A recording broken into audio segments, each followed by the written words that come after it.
Let's talk now about testing for and diagnosing attention deficits.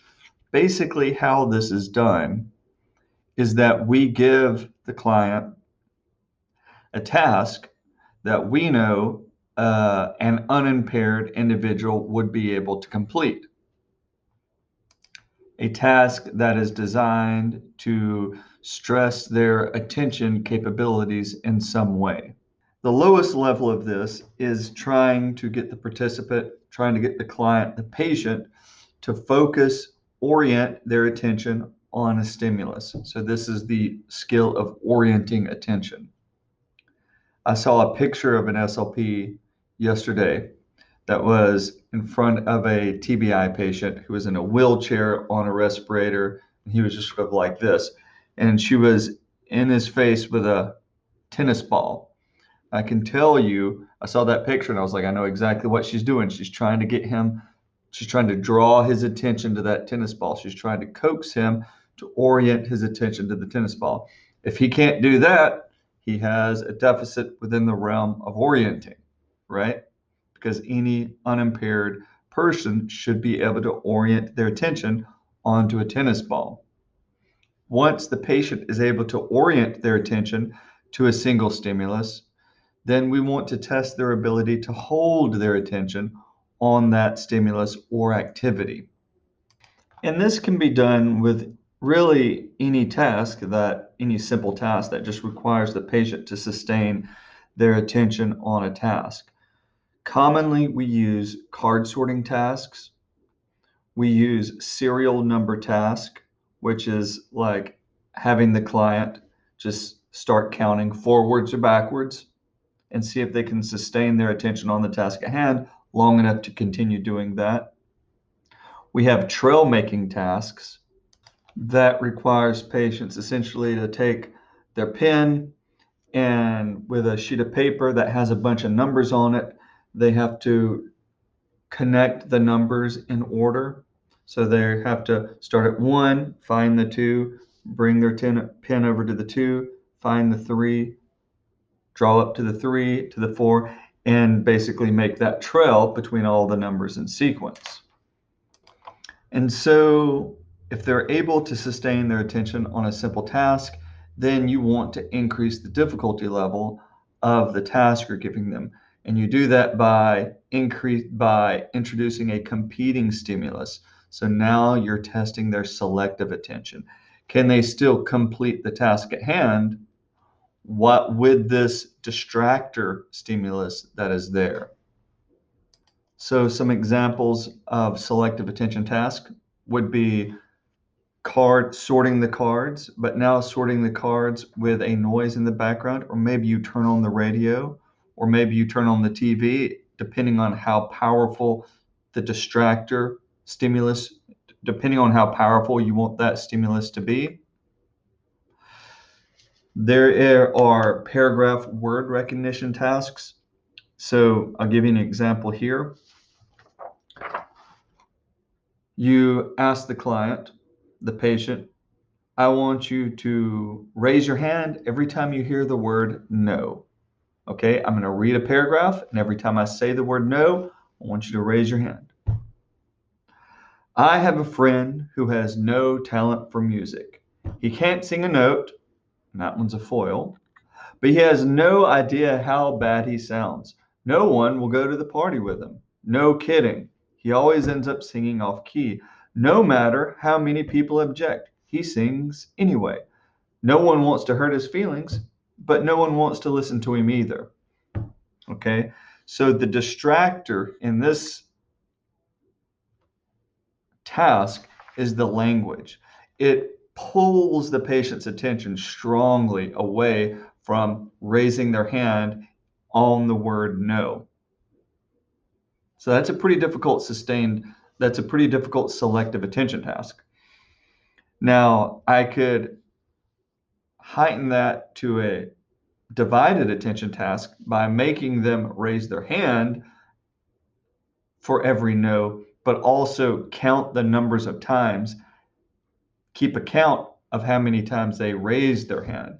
Then they are blocking out the competing stimulus, they're sustaining to the word no, and then they're counting the number of no's. So that is multitasking. That's testing their divided attention. Another example of a selective attention task, and this is a pretty standard one, is known as the Stroop test. And your Stroop test looks like this. And you can make your own. I made this one. Basically, you have words that represent different colors, but the ink that the words are presented in does not coincide or does not always coincide with the color that the word represents. Now you can see how carefully I explained that, because when you're asking someone to complete this task, really the most difficult part is communicating to someone with cognitive and language deficits what it is you want them to do. So I've found that the best way of explaining it to them sounds like this. All right, I'm going to show you some words. And I don't want you to read the words, but tell me when I point to each word what color the ink is. Okay, so something about saying ink, the color of the ink, that registers with someone that is struggling to understand this. If you just say, don't tell me what the word says, tell me what the word is, that doesn't make any sense.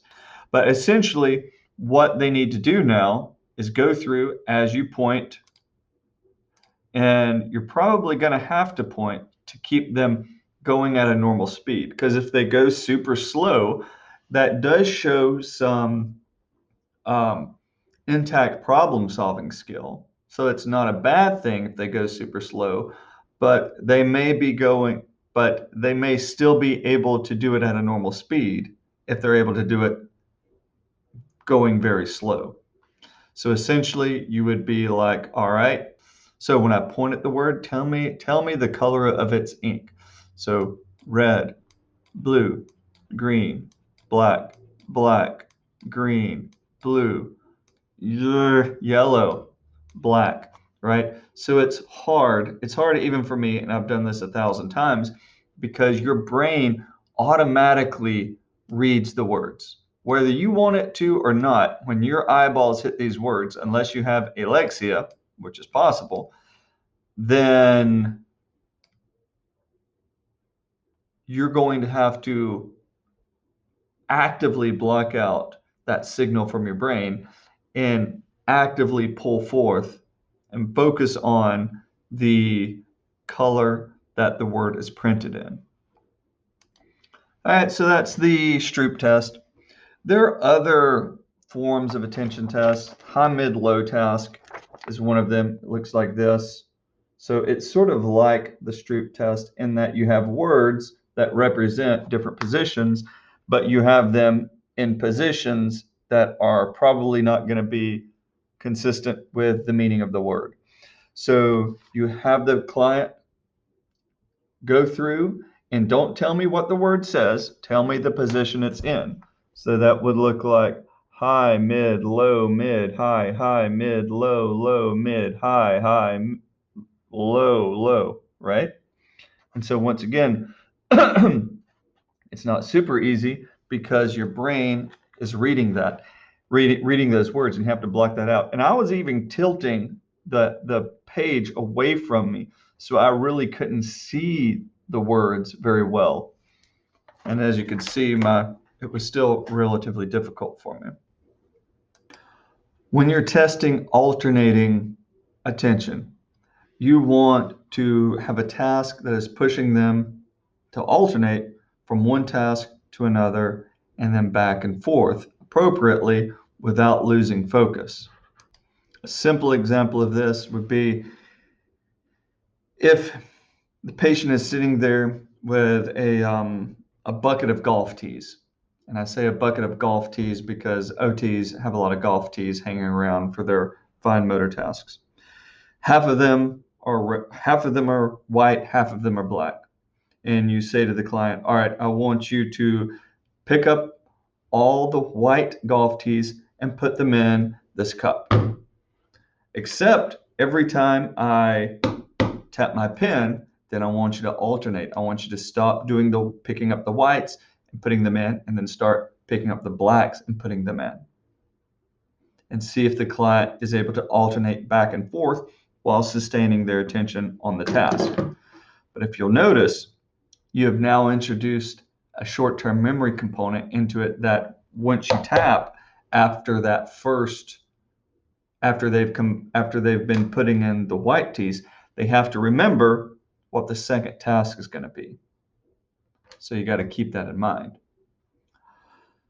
Another example of an alternating attention task is a trail making task where you alternate numbers and letters. So instead of just connecting 1, 2, 3, 4, 5. And by the way, if there weren't any letters on this page, that would be a nice sustained attention task. With the letters on the page, it becomes something of a selective attention task because they have to not be distracted by the letters as they connect the numbers, only the numbers, to each other. But if you said to them, I want you to connect the numbers and the letters alternating back and forth in order. So 1, A, 2, B, 3, C, 4, D, 5, E. So you can see jumping back and forth like that requires some pretty intact alternating attention, and it doesn't rely on my short-term memory like the previous example I gave you, because I'm going to remember, I'm not going to have any trouble remembering the ABCs and the order of numbers 1 through 10. Hopefully.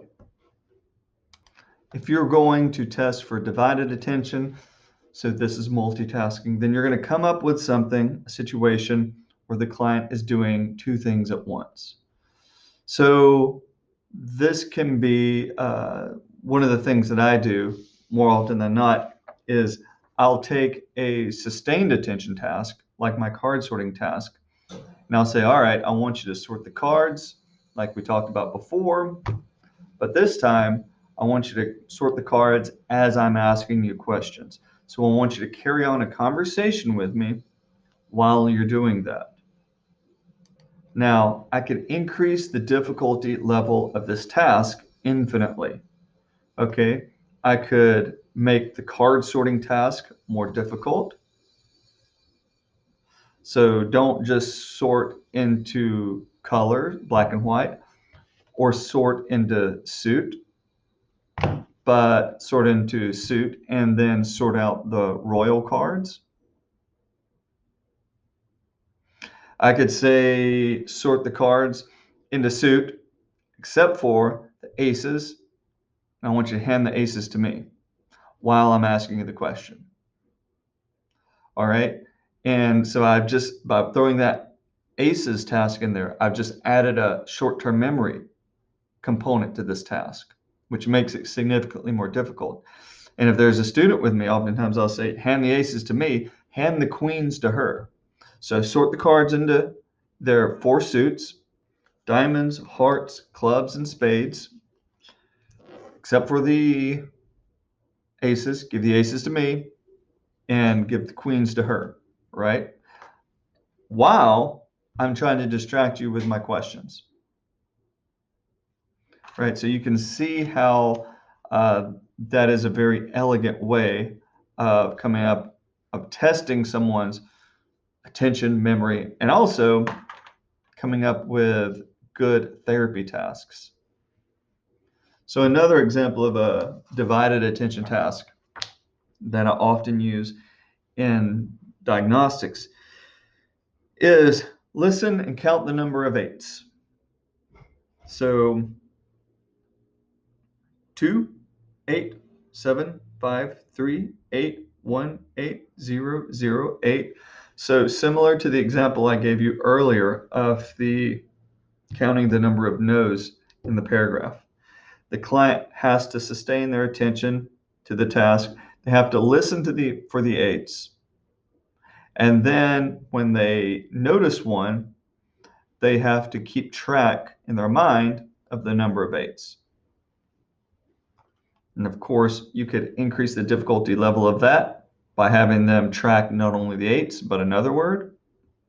Or you could increase the difficulty level. You can increase the difficulty level of any of these tasks by introducing competing stimuli or making the competing stimuli more intense. And turning on the TV and having the TV on with the audio on quite loud, or not painfully loud, but loud enough to be distracting, that's about the most intense distractor you can come up with. And that's a good one because that's as intense as a distractor as people encounter in their daily lives. So it's a very functional one, but you have to work your way up to it. So you might turn on the visual first, the video feed, but have it muted. Or you might have them turned around so they can't see it, but they could hear it. And that would be testing for selective attention. So if you're going to work with adults, then you want to go out and get yourself a deck of playing cards first thing. And the jumbo print ones are good. Those are the ones that have the big numbers. This is sort of the standard, but these are fine. And the playing cards is a really powerful therapy tool that you can use very easily to provide some really good diagnostic tasks for attention and memory, and also then turning around and using those tasks, those increasing levels of those same tasks with cues for therapy. So here's an example. All right. So if I want to test a client's sustained attention, so I don't know anything about them, probably the first thing I'm going to do is I'm going to, okay, this is what I want you to do. I'm going to give you some cards and I want you to sort them into suit. So clubs, spades, hearts, diamonds. And by the way, a lot of people call these puppy dog paws, puppy paws. And then I'm going to hand them cards. And the more cards that I hand them, the longer they have to sustain their attention on the task to successfully complete the task, the more difficult the sustained attention task is. So I hand them the cards, usually after I lay them out an example just to get them started because I don't know how they're going to do. So they get the cards, they start sorting. And obviously, if they're going to make a mistake, it's usually going to be, they're going to put it's going to be by color. They're going to put a heart on a diamond on a heart. They're going to put a club on a spade or a spade on a club. And that is important because that shows you that they are not picking up on finer details.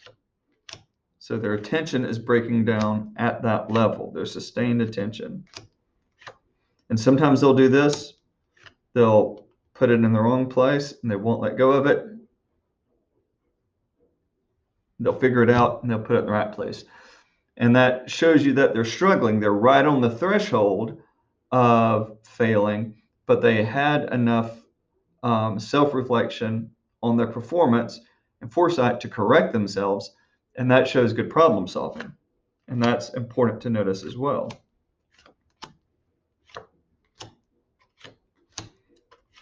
So as you can see, like sorting half the deck takes quite a ways, takes a while. And then here is the joker. So what are they going to do with the joker? And that's a question that you can leave up to them. So you can sneak the joker in there and then basically see what they do with it.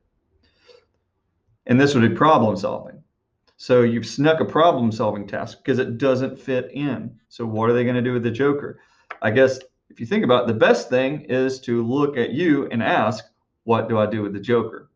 But if they don't, if they just take it and put it down somewhere, that shows you that they really didn't come up with the best option for handling the joker. And then maybe you want to look more deeply at their problem solving. Okay, now let's say that you had them sort the cards and they didn't do a great job of it. There were some errors. All right. The positive thing about this is that those errors now are concrete and easy to illustrate. You can take their attention and you can say, all right, what stack was this? And they'll look at it and they'll be like, oh, well, shoot, I don't know. Because, I guess it was supposed to be diamonds, but yeah, clearly I put a heart and a club on there. So I messed that up. So it's easy for the clients for you to cue them after they have performed the task. And this could be in a diagnostic, but probably more in therapy, where you cue them to reflect on their error so that they understand the problems they are having. But let's say that you give them this task, sorting the cards into suits, and they fail it miserably. And this is in a diagnostic. You say, all right, don't worry about that. Here, let's take it. I'm going to make it a little bit more simple. I just want you to sort them into red and black. All right, here you go. So now the client, you've given them a much more simple task. Now I'm not looking at shapes and I'm not having to understand the letters. All I'm doing is color. So that's a much more lower level sorting task. If they are able to sort the cards into the 4 suits, then I'm going to say, hey, great. Now let's do that again. But this time I'm going to open the door so you can hear the nurses talking, or I'm going to turn on the radio, or I'm going to do something to distract you. And then I have created a selective attention task. And like I said, if I want to throw in a short-term memory task and keep elevating the difficulty level, sort into suits, except for the aces. Put the aces over here. I say put the aces over here, and you could say, and except for the jokers, put the jokers over here. Now, by flipping these over, I'm forcing them to use their short-term memory as to which is which. So not only do they have to remember, okay, when I hit an ace or a joker, I need to sort it out and I need to look for where to do it. But if the cards are flipped over, then that visual cue of where to put each one is not there. So this would be quite a difficult task. They're having to sort to suits, except for the joker and aces.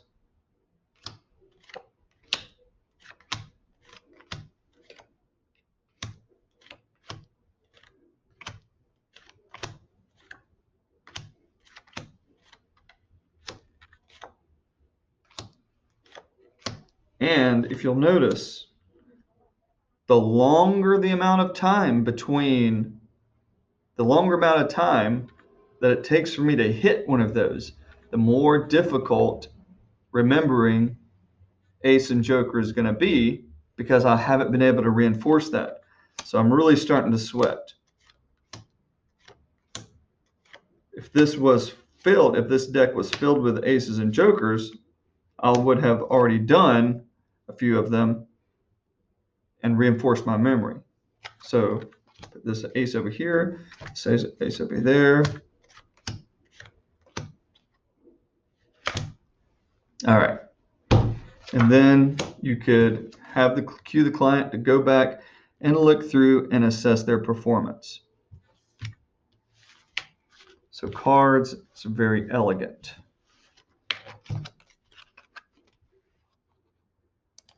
So there's a quick breeze through of some attention tasks.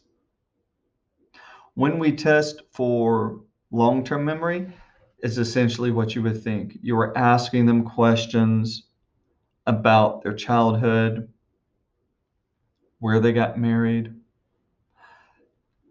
Tell me something about your grandkids. What are your grandkids' names? What are your kids' names? What do they do for a living? What did you do for a living? Right? You're just probing their general social and family history to see if they're able to recall in a long-term fashion who they were, who they are.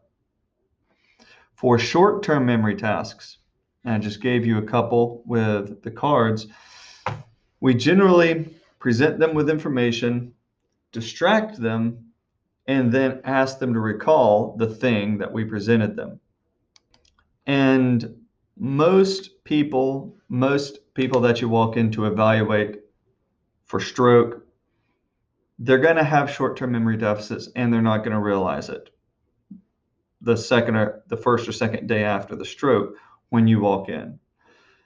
So there'll be a lot of situations where the family won't understand or realize the severity of the deficits, and neither will the participant, neither will the patient, especially if they're able to talk. And then here you come in, and one of my primary short-term memory tasks is very simple. It is, I'm going to give you 3 words I want you to remember: walk, sun, and green. And I will even say those back to me: walk, sun, and green. And I'll say, okay, I'm going to distract you, and then I'm going to ask you what those 3 words are. And almost universally, the patients are like looking at me like, dude, this is ridiculous. I have no problem. And I will say, all right, well, just bear with me. I'll say, how many days are in a week? They'll say 7. I'll say, how many months in a year? 12. And then I'll say, what were those 3 words? And usually that is when the blank look hits. If they remember 1, they're doing pretty good. They'll usually walk, and they more often than not can't remember sun or green. If they remember 2 out of 3, then that's like almost a home run in my book. More often than not, they can't remember any if it's directly after their stroke. I also have a task where I give them a paragraph to read, and it's the quicksand paragraph, and I can't even recall what evaluation I took it out of. But I have them read along, and I read it out loud to them, a paragraph on quicksand. And then I take that away and I say, tell me as many details as you can remember about what we just read. And 7 or more details is within the realm of normal. So usually they're lucky if they get 2 or 3. So more often than not, when I go through these short-term memory tasks, they show some problems. Also, when you're testing for a patient's memory, especially their short-term, you want to keep in mind, you want to be cognizant of the modality of memory that you're asking them to rely on, the modality of memory that you're testing. So we have visual memory, we have auditory memory, we have memory for smell, memory for touch, right? And so when you present them a stimulus that you want them to recall, you need to be aware of what modality, sensory modality, you are presenting that stimulus in, and therefore what modality of memory you're asking them to use when they recall it. The more sensory modalities in which you can present the stimulus, that's going to make it recalling it, that stimulus, that much easier. So the fewer modalities you present your stimulus in, the more difficult. So that example I gave you a second ago of, I'm going to give you 3 words, walk, sun, and green. It seems like a simple task, but they're only experiencing those words in the auditory modality. So I'm only testing auditory memory, and specifically memory for words. However, those 3 words are somewhat related. You walk in the sun, in the green grass. That's what you're sort of cueing. So the relatedness of those words should support the recall of each of those words, but it usually doesn't. If I wanted to give them an easier task, I'm going to give them 3 stimuli to remember, but instead of just presenting in the auditory modality, I would give it to them visually, auditorily, and maybe even in a tactile fashion. So that might be like, okay, I'm going to give you three things I want you to remember. Cards, keys, and cup. All right, I want you to remember these 3 things. So I have named them: cars, keys, and cup. So there's the memory for words. And I could even say, all right, listen to this. If I wanted to go all the way, I could take these out and I could flip the cards. Okay. So now they have heard the words that represent these objects. They've heard the non-word sounds that represent the objects. So there's those 2 forms of memory, in addition to the visual memory. That's a third modality that they could access when they're trying to recall. And I could even have them take the objects and feel the objects. And then when they're holding them, then they're experiencing these objects, the stimuli, in a tactile sense as well. So when I take these objects away and say, okay, how many days are in a week, how many months in a year, and they answer them, I say, okay, what were those 3 objects? And they're going to have far more forms of memory to use to effectively pull out what those stimuli were. So in this way, and you will have people that are impaired in one form of memory, but not the other. And so oftentimes you'll have to go in and try to tease out what specific modality of memory, sensory modality of memory, the deficit is in. And also be aware of what modalities you're presenting the stimuli in so that you can modulate the difficulty level of the memory task. Usually as a part of our evaluation, if the patient is able to, we will include some testing of math skills. And you always want to be aware of the education level of the patient when you're asking them to do any math. And of course, anytime you're assessing their math skills, you want to start as simple as possible and then work your way into more difficult math. And math is problem solving, right? So this is a form of problem solving.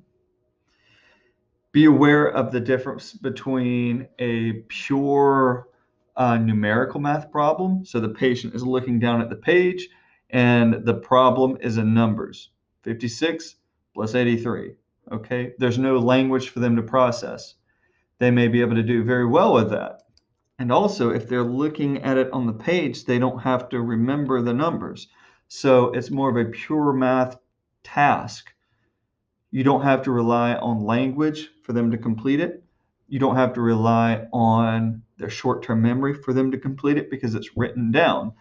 Now, if I gave them a word problem, and the ones that I use, if it takes 3 hours to drive to Nashville and you leave at 10, what time will you get there?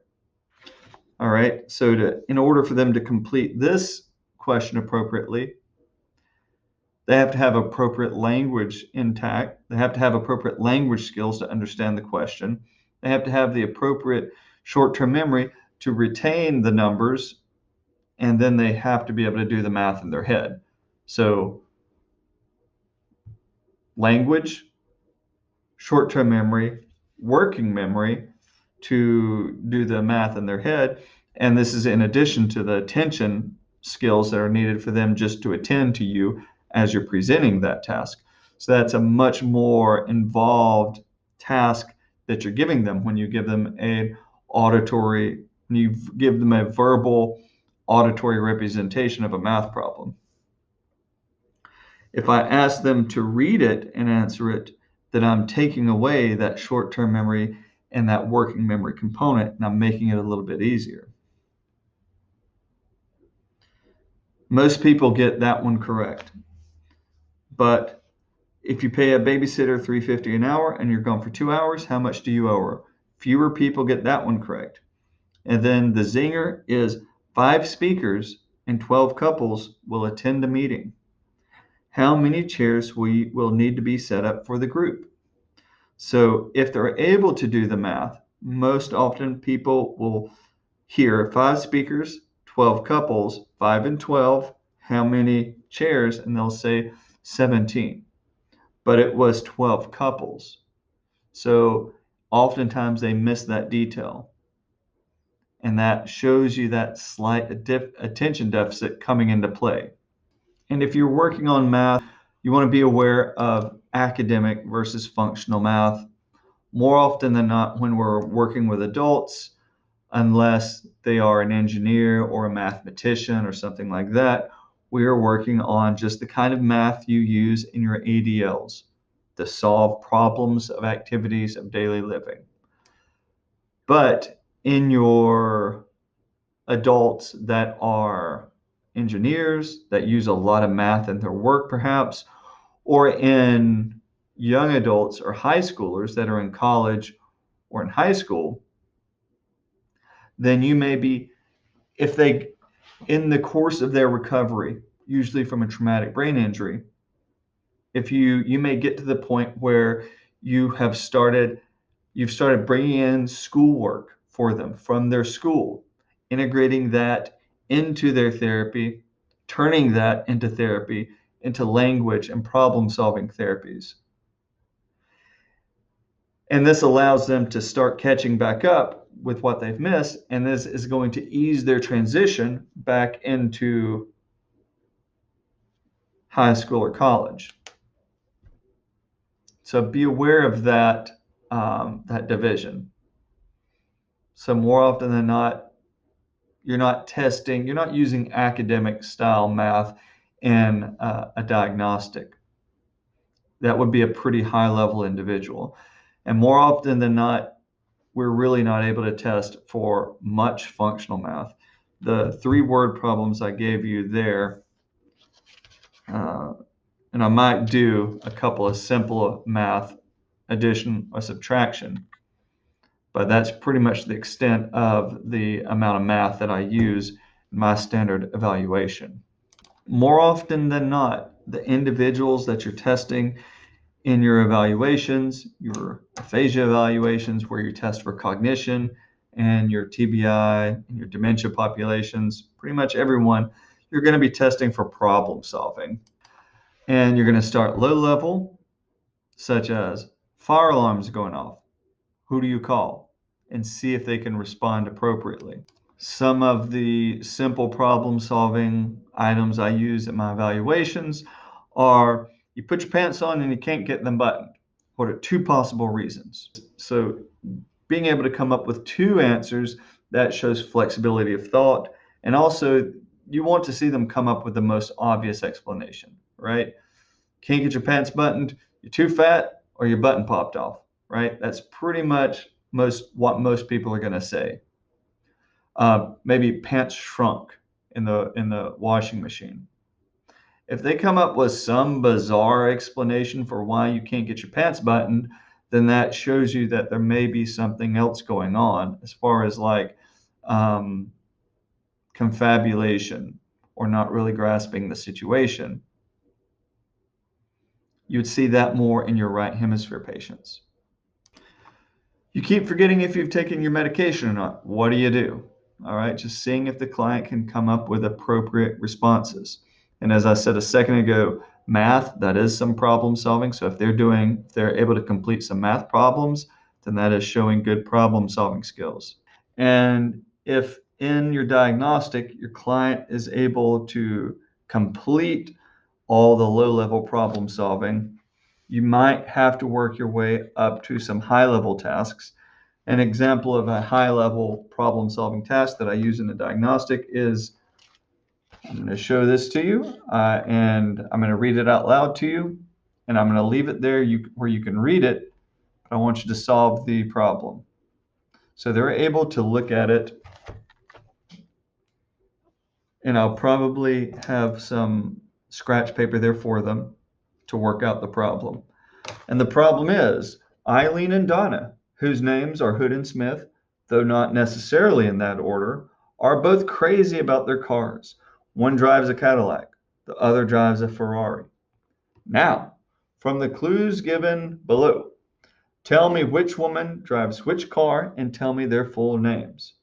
Number one, first clue, Eileen is a patriot. She only drives American cars. Hood's car is a sports car.